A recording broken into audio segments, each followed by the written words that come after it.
2 days ago, I saw a vehicle that had hauled that tanker. You want to get out of here? You talk to me.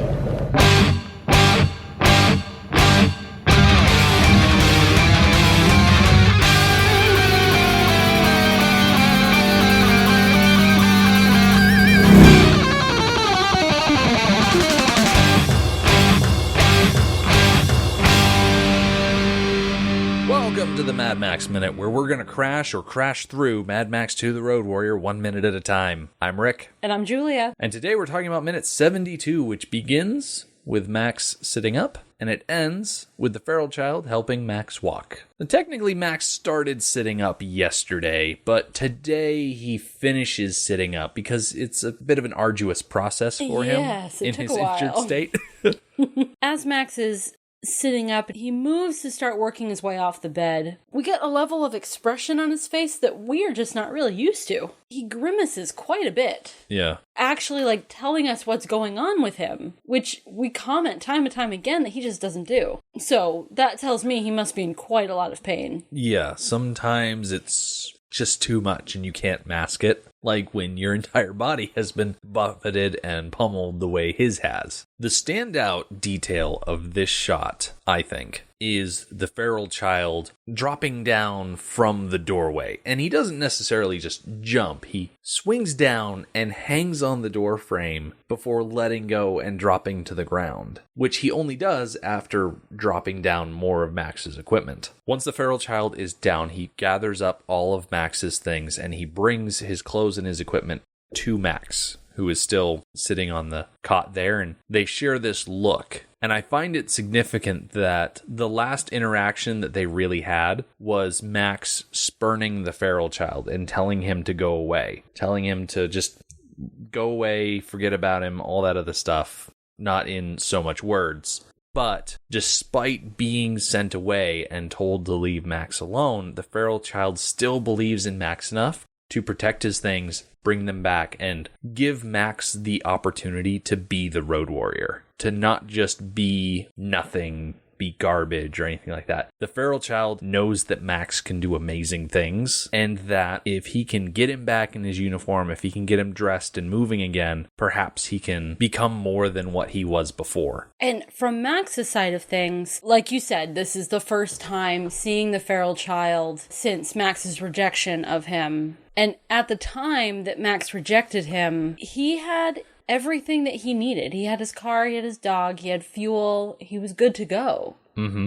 And he refused to carve out a spot in that life for the feral child. And now that they are facing each other again, Max has nothing. Literally, all of those things that were things he needed in the world are gone, have been taken away from him. Mm-hmm. And here before him is the feral child again. And the feral child still cares about Max. The feral child, I see him as representing an embodiment of the future.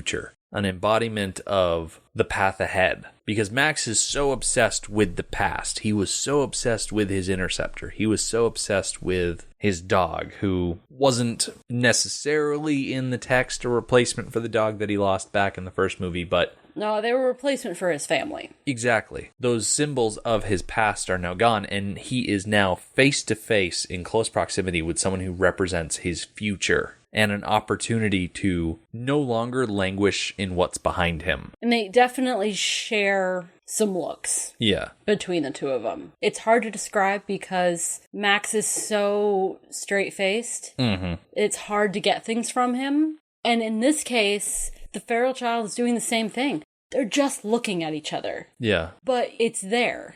Yeah. Right at this point, Max has the opportunity to either get up and start walking again, or to stay in that van and just become like the quiet man. Mm-hmm. And we know what he's going to choose, because by the end of this minute, he's up and dressed again. Yes. And moving again. But before we get to that point, we cut outside the ambulance morgue hospital truck thing to Pappagallo, who is addressing the assembled members of the compound. And there are really not that many of them. No, the total number of them doesn't seem to be very much. Mm-mm. And it could be that some of the no-name extras are off in other parts of the compound, packing things, keeping an eye on things. But right. It's hard to tell if it's this is everybody or if it's just these are the people that we've seen before. Yeah, I mean, all the big players are there. Yeah. Gyro Captain and Arky are there. Timbo and Derek, the girl that was working on the Lone Wolf, Zeta, Warrior Woman, Mechanic, Big Rebecca's there, Curmudgeon, the whole lot. Yes. I don't need to go through this stuff, even though I just did. But the important thing is that Pappagallo is going over for seemingly the last time what the plan is. Yes. That they're going to follow. We definitely have an advantage in this scene, as do, I would assume, all of our listeners, that we've seen the movie. Mm-hmm. And we know what the twist is at the end. That the tanker is not full of fuel, but full of sand and earth. So once you know that twist, this plan that Pappagallo is laying out is so obviously the decoy plan. Mm-hmm. He's just not using the term decoy, or right. And he's just not saying, oh, the tanker's going to be full of sand. He's addressing them and he says, I'll be driving the tanker. We're going to crash or crash through. Now, at this point, that's all they want, the tanker. So they'll come straight after us. So we'll use that to punch our way out, which will give all of you a very, very good chance. Now, don't hesitate. Once you're out there, split up and go as hard as you can. And so, like you said, he's not using the word decoy, but he's basically saying they want the tanker. I think Jerry Porter said it very well. The tanker, why do they want the tanker? Well, it's big and it's shiny and it's supposedly full of fuel. Right. And so they are going to hopefully punch through that first line of cars and drag the rest of the horde along with them. And so Pappagallo is saying, okay, you civilian vehicles, you're the important ones. Once we get those raiders away, just beat street, make it out of there. There's a line in this speech that we definitely read differently from each other. Mm-hmm. It's the crash or crash through. When I heard that line, I felt like Pappagallo was trying to be inspirational in either, this is it. We're either going to fail or we're going to succeed. Like football coach motivational type stuff. It felt so smarmy to me. I hate it. And of course, that's the line you chose to open the podcast today. I found that amusing. That's because I read it as a bit more of a practical explanation of what they're going to do. The tanker is either going to make it through this exercise that they're about to participate in, or they're going to crash and burn. The important thing is that everybody else gets away. And I don't necessarily see it as a football coach thing. I think it's an admission that this is kind of a suicide mission. That, what are they? Some sort of suicide squad? I think that's exactly what they are. And that Pappagallo, Warrior Woman, Zeta, they all understand that this could be a one-way trip for them, but they're going to do this because it's going to give everybody else the best chance. And I suppose when you put it that way, I see how you read it that way, and then I'm okay with it. I'm okay. But I mean, when Pappagallo says it, and we're used to listening to Pappagallo give grand speeches of motivation and try to persuade people to do things, I could see how you'd also just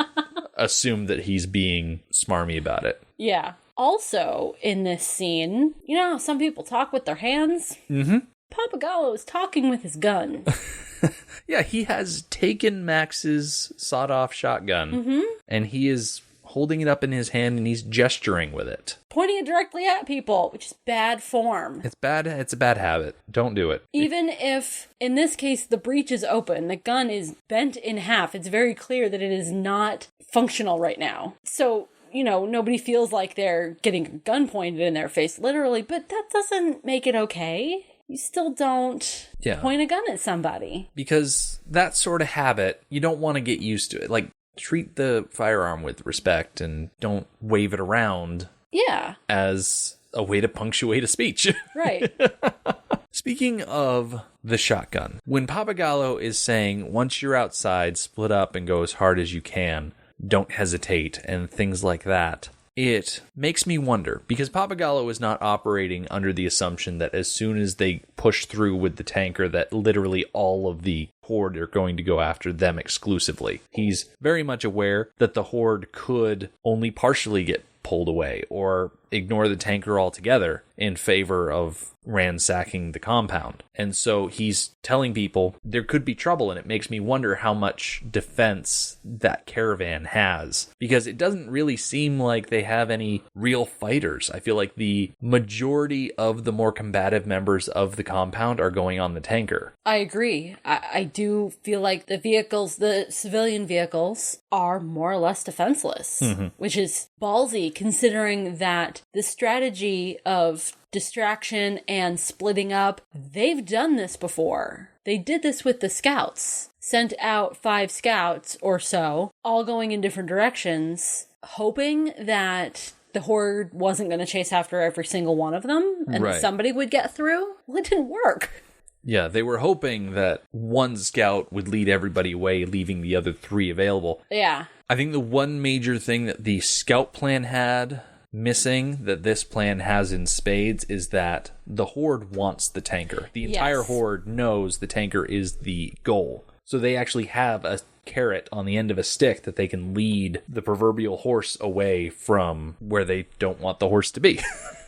The metaphor kind of fell apart, but you get the idea. Yes, I think you're right. And I mean, this plan does work. I don't recall, and we'll certainly get into it when it's actually happening, but the civilian vehicles, I don't recall them having any trouble getting away. Yeah, and they don't necessarily move with haste either, which is something I'm probably going to call them on again. Yeah, probably. Once we actually see them driving. Yeah, we'll get to it, but this plan definitely worked better than the scout plan. And you're right, the fuel was the difference. The tanker was the difference. The tanker. They're obsessed with the tanker. Yeah. The Marauders are so dumb. They're so gullible. Yeah, did it never occur to them that the tanker wouldn't be full of the fuel? Did it never occur to them that the compound dwellers would hide the fuel somewhere else? This is a subject for further down the road, but the Marauders are dumb. Yeah. I'm willing to bet that they've been hearing the Lord Humongous talk about, give us that tanker full of fuel, and that the fuel must be in that tanker. And when the boss is convinced of something, I mean, he's convinced. Right. He's going to make a decision, and everyone's going to have to follow along with it. Yeah. And it occurs to me that, there's all this tanker talk. Did anybody ever confirm that there was actually any fuel in that tanker ever? Nope. No, they didn't. Kind of seems like a severe oversight. Okay, you know what the Marauder gang horde needs? They need a spy. They need somebody who is sneaky and stealthy and small enough to get in through the rabbit holes that we're not sure they know are there. Probably not. But they need somebody who's like clever and quick, who could sneak in there, confirm information. Yeah. Gather information about how many people are in there. How much food do they have? Can the horde just lay siege and they'll starve them out? Is there actually fuel in the tanker? Yeah. That's what they need. They need a spy. I feel like you are channeling the warrior woman a little bit, because that's the exact situation she thought Max was presenting when he first showed up with Nathan. She was 100% convinced that he was a spy, that he was there and could not be trusted one bit. And she was all gung-ho about just tossing him back out into the wasteland. And I'm actually surprised that the horde didn't try that. Grab one of the scouts and bring them back injured. It seems like such an obvious plan now, hindsight being 2020.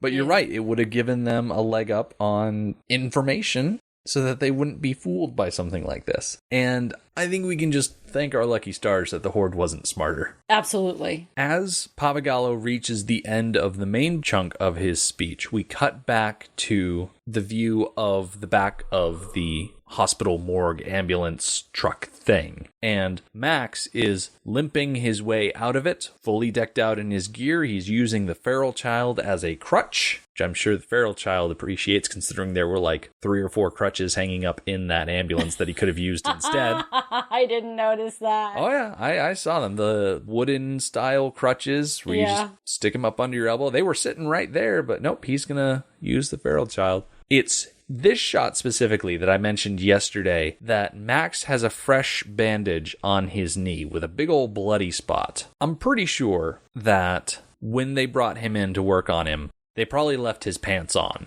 I believe they did. I think back yesterday when we saw him waking up and moving around, I'm pretty sure we could see like the waistband of his pants. Yeah. Maybe during the panning, We could see the waistband of his pants. Because leather pants are difficult enough to get on. They must be near impossible to get off after a certain point in time. Referring back to the emergency room imagery, they just cut that stuff off of you. Yeah. Leather pants are no match for an emergency room nurse with a good pair of scissors. So I am surprised that those pants are still on him. That they're not in tatters on the floor. Well, and pants are so rare, I'm sure, in that day and age. If there's a way to preserve apparel, they probably take those steps. Right, but there's preserving apparel, and then there's not tending to injuries that are potentially life-threatening. Yeah, I just don't believe that they would cut his pants off. Well, you're right, because they didn't cut his pants off. And I'm just surprised that they didn't, because it did appear that he had some leg injuries back at the crash site. Although, it occurs to me, thinking about how he couldn't stand, like he couldn't walk, he was dragging himself along. But at the same time, we were getting that double vision fogginess effect. Yeah, he probably couldn't stand up even if he wanted to. Right. The blast... Probably okay, so dizziness and vertigo are caused by the little stones in your ear getting out of whack. Yeah. So you can't find your balance. That probably happened to him. Right, because not only was that explosion huge and hot, but it probably also produced a very disorienting shockwave. Shockwave, yes. So perhaps him not being able to walk was more an effect of having vertigo, not being able to find his balance. But still, that old wound must have opened up somehow. Yeah, I think so. When you were transitioning from the first movie to the second movie, I think we discussed that he probably never sought proper medical attention for that gunshot to his knee. Getting shot in the knee is troublesome even now with modern medicine. You're never going to be the same. Yeah. And that's even after having proper medical attention, surgery to repair things, and then physical therapy for however long. He had none of that. Actually, I'm surprised that he's walking so well even with the brace on his leg. Yeah, and I mean, earlier in the movie, he does run and he jumps and he climbs and, So he's pretty lucky. Yeah. Considering. Yes, considering. Another detail that stood out to me as he was stepping out of that truck was that even though the compound is going to be evacuated in mere moments, that they still have the pump going. They have not stopped the pump. It is still going ka-chunk, ka-chunk, ka-chunk, full steam ahead. I wonder, I didn't look this up ahead of time. This is all off the top of my head. I wonder if there is a process to shutting down a refinery.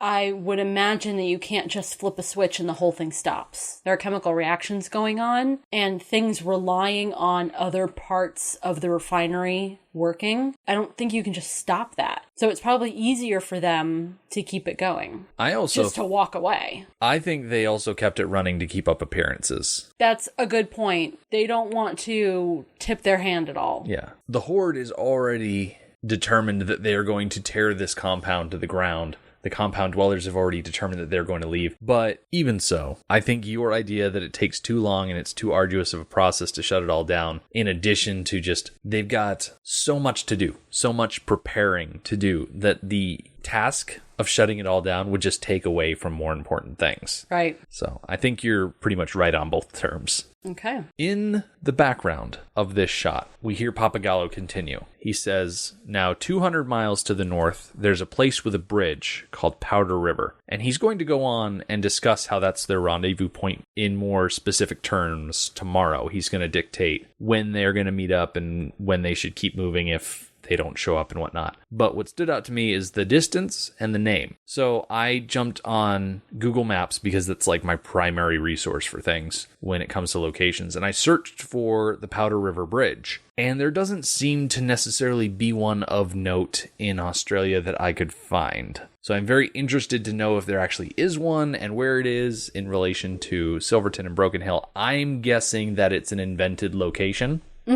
For the movie. However, there is actually a Powder River Bridge. It's just located in Prairie County, Montana, and it's a bit more than 200 miles north of the compound. It is a bridge spanning the Powder River just above its confluence with the Yellowstone River in Prairie County, Montana. It was added to the National Register of Historic Places on January 4th, 2010, and it is a steel truss-style bridge built in 1946, 633 feet in length, consisting of 203-foot main truss span and 2 163-foot truss spans. Okay, so it sounds like a pretty substantial bridge. Oh, yeah. When I searched on Google image search for the Powder River Bridge, I saw the pictures of it, and I was like, oh, that is a substantial landmark. That would be really easy to find. Mm-hmm. Then I realized what country it was in, and I was like, oh, that. That's not right. Too far away to make a good rendezvous point. Mm-hmm. Yeah. Although the idea of meeting at a bridge is a pretty good idea, because when society collapses, sure, bridges probably won't be kept up, but at least the larger ones, like the giant steel bridges, like the one I just described, would definitely last longer and be much easier to track down. Find the Powder River and just keep going until you find the Powder River Bridge. It's funny you say that, because at the very end of Thunderdome, we get to see Sydney, and we get to see the Sydney Harbor Bridge, and it's all busted up. That pretty much wraps up minute 72, which means we are going to come back tomorrow with the tail end of Pappagallo's speech. The mechanic is going to raise a bit of a ruckus about where he wants to ride during the execution of this plan. Is he going to put his foot down? He would if he could. He would if he could. And Max is going to pipe up and join the conversation, so come back for that. The Mad Max Minute podcast is a fan project by Rick and Julia Ingham. The Mad Max franchise was created by George Miller and Byron Kennedy and presented by Warner Brothers Pictures in association with Village Roadshow Pictures. Mad Max Minute is produced and edited by Rick Ingham. Our opening music is by Daniel Bautista of danielbautista.com. You can follow Mad Max Minute on Twitter at Mad Max Minute, on Facebook at Mad Max Minute Beyond Microphone, and at madmaxminute.com. And finally, if you would like to contribute to the podcast, visit madmaxminute.com, click on the support link at the top of the page, and check out our Patreon to help us keep the tanks full. Thank you for joining us for Minute 72 of The Road Warrior. See you tomorrow.